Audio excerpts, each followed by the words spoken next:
Kita ke Bumi Kenyalang. Antara tumpuan berita ialah Kementerian Perdagangan Dalam Negeri dan Hal Ehwal Pengguna akan mempertingkat penguatkuasaan dan pemantauan menerusi Op Pantau 2022. Untuk perkembangannya langsung bersama Vanessa Mering di sana. V, silakan.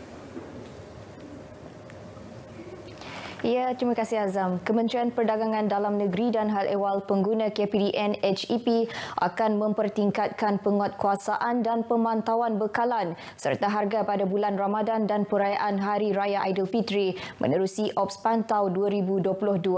Menterinya Datuk Seri Alexander Nantalinggi berkata, operasi itu yang merupakan kesinambungan Ops Pantau tahun lepas bertujuan memastikan pengguna berada dalam keadaan yang selesa dan mudah mendapatkan bekalan makanan serta keperluan harian pada harga yang munasabah. Untuk kita pantau harga dan juga pantau bekalan, ya, harga berpatutan. Ini untuk memastikan pematuhan yang tinggi di kalangan peniaga berikutan penubuhan pembukaan sepenuhnya sektor ekonomi dan pintu sepadan. Beliau berkata demikian dalam sidang media selepas merasmikan Ops Pantau 2022 dan nombor aduan tambahan sempena Ramadan dan Hari Raya Aidilfitri di Kuching. Jelasnya Ops Pantau 2022 dilaksanakan secara seragam dan berfokus di seluruh negara dengan lokasi tumpuan termasuk Bazar Ramadan, Bazar Aidilfitri, Pasar Awam dan Pasar Basah. Pemeriksaan di bawah operasi tersebut turut memfokuskan pemantauan ke atas jualan murah, alat timbangan dan penjualan barang tiruan serta pelaksanaan skim harga maksimum musim perayaan. Dalam pada itu, beliau turut memaklumkan sebanyak 65,806 premis telah diperiksa di seluruh negara berdasarkan statistik Ops Pantau 2021 yang telah dilaksanakan pada 13 April sehingga 20 Mei tahun lepas. Tambahnya daripada jumlah berkenaan, sejumlah 551 kertas siasatan telah dibuka atas beberapa kesalahan termasuk gagal mempamerkan tanda harga dan menjual barang melebihi harga maksimum yang ditetapkan. Menyentuh mengenai nombor aduan tambahan, Datuk Seri Alexander berkata ia memudahkan pengguna untuk melaporkan sebarang aduan yang berkaitan kepada pihak KPDN HEP bermula hari ini. Dalam perkembangan berlainan, para pengguna dan peniaga perlu diberikan pendedahan yang berterusan berkaitan aspek kebaikan dan penipuan dalam talian seiring dengan teknologi digital pada masa kini. Menurut Menteri Perdagangan Dalam Negeri dan Hal Ehwal Pengguna, Datuk Seri Alexander Nantalinggi, urusan jual beli atau perbankan dalam talian dan transaksi tanpa sentuh bukanlah perkara asing termasuk bagi penduduk luar bandar. Beliau yang juga ahli Parlimen Kapit memaklumkan di kawasan beliau sendiri, majoriti peniaga sudah beralih kepada sistem tanpa tunai seperti urusan pembelian barang-barang dan buah-buahan. Datuk Seri Alexander berucap demikian pada majlis makan malam sambutan Hari Pengguna Kebangsaan Peringkat Negeri Sarawak bersama Badan Bukan Kerajaan Kepenggunaan dan Rakan Strategik di Kuching. Mengulas lanjut, beliau memberitahu daripada keseluruhan aduan yang diterima kementeriannya, 36.45% atau 24,150 aduan adalah berkaitan transaksi dalam talian sekaligus menunjukkan tahap kesedaran dalam kalangan pengguna mengenai sebarang salah laku semakin meningkat. Walau bagaimanapun, ujarnya pendedahan perlu diteruskan melalui pelbagai platform untuk membantu masyarakat menjadi pengguna yang berdaya upaya, berani bertindak membuat aduan dan membuat tuntutan tebus rugi. Pada majlis itu, Datuk Seri Alexander turut menyampaikan sijil penghargaan kerjasama rakan strategik serta penyampaian hadiah latihan kecekapan pengendalian senjata api dan peluru Kementerian Perdagangan Dalam Negeri dan Hal Ehwal Pengguna Sarawak. Sarawak menyumbang sebanyak 3.53 bilion ringgit dalam industri perkayuan bagi sektor agri-komoditi negara dalam nilai ekspor kayu dan produk kayu di Malaysia.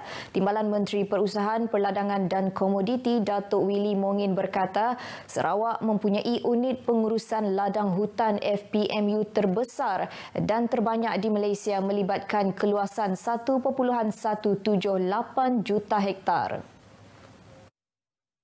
Ujarnya, keluasan itu telah dipersijilkan di bawah skim pensijilan kayu Malaysia merangkumi 6 FPMU dan 11 unit pengurusan hutan asli.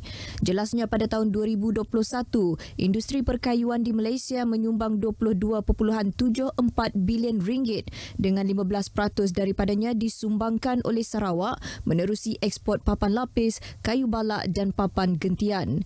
Datuk Willy menyatakan demikian dalam satu kenyataan media ketika lawatannya ke ladang hutan Samarakan di Bintulu. Tambahnya, lawatan tersebut diyakini dapat mengukuhkan lagi kerjasama di antara Kerajaan Persekutuan dan Kerajaan Sarawak serta pemegang taruh industri perkayuan di negeri ini. Dalam pada itu, beliau memaklumkan kementeriannya turut menyambut baik usaha Kerajaan Sarawak yang menetapkan agar pemegang lesen pembalakan jangka masa panjang mendapatkan pensijilan pengurusan hutan tahun ini. Katanya lagi, kerajaan juga telah mengambil inisiatif dengan menyediakan pinjaman sebanyak 500 juta ringgit untuk program pembangunan ladang hutan di bawah rancangan Malaysia ke-12 bagi menjamin bekalan bahan mentah industri perkayuan. Tidak dapat dinafikan, Bandar Bintulu merupakan lubuk rezeki khususnya bagi ahli perniagaan dan golongan usahawan. Ini adalah kerana bandar tersebut banyak mengeluarkan hasil industri utama negara seperti minyak dan gas yang terletak di zon perindustrian Kidurong selain industri berat di Taman Perindustrian Samalaju.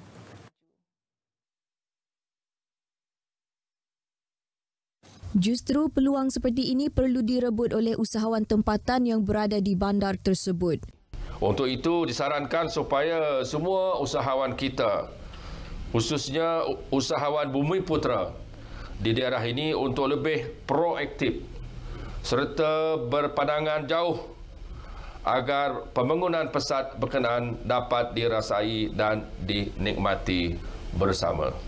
Datuk Majang Renggi yang merupakan Menteri Infrastruktur dan Pembangunan Pelabuhan berucap demikian pada Majlis Perasmian Mesyuarat Agung Tahunan Dewan Usahawan Bumiputera Sarawak DUBS di Bintulu.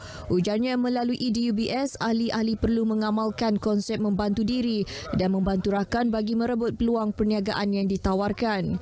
Sementara itu, bekas pengerusi DUBS Bintulu Datuk Abdul Kadir Sahib menasihatkan semua ahli DUBS Bintulu supaya terus bersatu melalui platform persatuan tersebut demi untuk memajukan diri dalam perniagaan. Jangan lihat apa DUBS boleh untuk saya. Why should I join? Okay? I am telling you the secret of DUBS. If you join DUBS, you will act as a group. So hari ini kita jealous, but slowly that jealousy will be filtered out. So once you don't have that strong jealousy in you, I am very sure kita semua boleh percaya. Terdahulu, Datuk Abdul Kadir yang merupakan usahawan berjaya kelahiran Bintulu telah memimpin DUBS Bintulu selama lebih 12 tahun. Pada majlis berkenaan, Udi Entinggar telah dilantik sebulat suara sebagai pengerusi DUBS Bintulu yang baharu.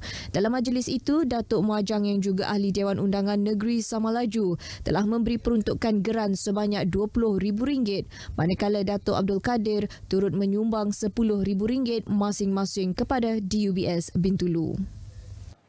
Masyarakat orang Ulu yang terkenal dengan keunikan budaya dilihat mempunyai potensi sebagai produk pelancongan bukan sekadar untuk mempromosi negeri ini, malah negara amnya. Timbalan Menteri Utiliti dan Telekomunikasi Datuk Liwan Lagang berkata, walaupun masyarakat tersebut merupakan kaum minoriti, iaitu kira-kira 7% sahaja populasi di Sarawak, namun mereka juga sama-sama menyumbang dan memberi impak kepada kemajuan dan pembangunan Sarawak. Beliau turut menegaskan supaya masyarakat minoriti ini tetap bersatu walaupun jumlah mereka kecil berbanding masyarakat lain selain perlu terus memberi sokongan dan kerjasama kepada kerajaan hari ini. Katanya jika masyarakat orang Ulu teguh bersatu, beliau yakin suara mereka akan didengar serta dapat menyumbang kepada pembangunan negeri ini. Beliau berkata demikian ketika melancarkan persidangan perwakilan Dwi Tahunan ke-8 Persekutuan Persatuan Orang Ulu Sarawak Malaysia Forum di Miri. Sementara itu, Datuk Lee Wan turut mengucapkan tahniah kepada forum kerana berjaya menghimpunkan masyarakat orang Ulu yang terdiri daripada pelbagai etnik supaya dapat berbincang sekaligus mencari jalan untuk menaikkan taraf ekonomi masyarakat tersebut. Pada majlis berkenaan, beliau mengumumkan sumbangan geran projek kecil luar bandar yang berjumlah RM25,000 kepada forum, manakala RM5,000 pula masing-masingnya diberikan kepada setiap 9 persatuan etnik di bawah forum. Program Jelajah Ramadan Anjuran Radio Televisyen Malaysia RTM terus kekal dianjurkan sehingga hari ini. Pengarah Penyiaran Negeri Sarawak Nasrul Hakim Muhammad Noh berkata, tempoh 10 tahun penganjurannya disifatkan agak lama. Namun dengan pengisian program memfokus kepada masyarakat setempat, ia perlu diteruskan. Bercakap demikian dalam ucapannya ketika merasmikan Sedekad Jelajah Ramadan RTM 2012-2022 di RTM Limbang. Nasrul Hakim menyarankan program seperti Santunan Kasih, Mendekati Keluarga Mualaf dan Asnaf Wajar diteruskan. Ujarnya program sedemikian berupaya mendekatkan RTM Limbang dengan penonton dan pendengar melalui sokongan yang diberikan sehingga menjadikan RTM terus unggul selama 76 tahun. Sementara itu, penerbit program Azamain Aji menyifatkan kejayaan penganjuran program tersebut membuktikan stesen penyiaran di utara Sarawak ini mampu menganjurkan program yang gah selain usaha RTM menyantuni golongan sasar. Alhamdulillah untuk tahun 2022 ini segala yang kita rancang dan yang kita laksanakan untuk Jelajah Ramadan kali ini berjaya mencapai matlamat kita.